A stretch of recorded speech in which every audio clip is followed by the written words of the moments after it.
বিশ্ববাজারে ত্রিপুরার ঐতিহ্যবাহী বস্ত্রশিল্পকে আরো এগিয়ে নিয়ে যাওয়ার চেষ্টা। বস্ত্রশিল্পকে পৌঁছে দিতেই এক বড় উদ্যোগ নেওয়া হলো ধলাই জেলায়। সোমবার আমবাসায় পিআরটিআই কনফারেন্স হলে আয়োজিত হলো district level consultative programme on textile for global markets শীর্ষক এক বিশেষ আলোচনা সভা। ভারত সরকারের বস্ত্র মন্ত্রক এবং ত্রিপুরা সরকারের হ্যান্ডলুম, হ্যান্ডিক্রাফট অ্যান্ড সেরিকালচার জেলা দপ্তরের যৌথ উদ্যোগে এই কর্মসূচিটির আয়োজন করা হয়।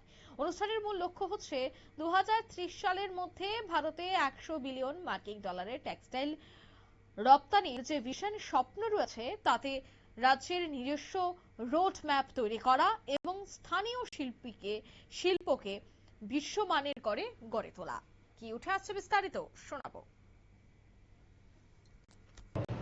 দেশের যশস্বী প্রধানমন্ত্রীর যে উদ্যোগটা যে আর আমাদের রাজ্যের জনপ্রিয় মুখ্যমন্ত্রীর যে উদ্যোগ আমাদের হ্যান্ডলুমকে আরো এগিয়ে নেওয়ার জন্য, তার জন্য আজকে এখানে এই মিটিং হচ্ছে, প্রশিক্ষণ হচ্ছে।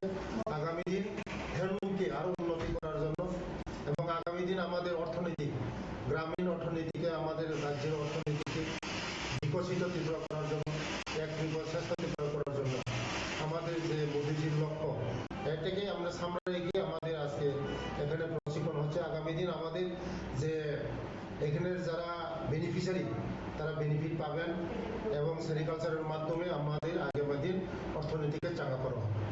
আর বাকি আমাদের ডাইরেক্টর আপনারা শুনলেন মন্ত্রীর বক্তব্য এবং তিনি জানাচ্ছেন যে হ্যান্ডলুম, হ্যান্ডিক্রাফটস অ্যান্ড সেরিকালচার জেলা দপ্তরের উদ্যোগে যে উদ্যোগটা নেওয়া হয়েছে তাকে তিনি সাধুবাদ জানাচ্ছেন। অন্যদিকে তিনি জানাচ্ছেন বিশ্ববাজারে এক বিপুল সম্ভাবনায় রয়েছে।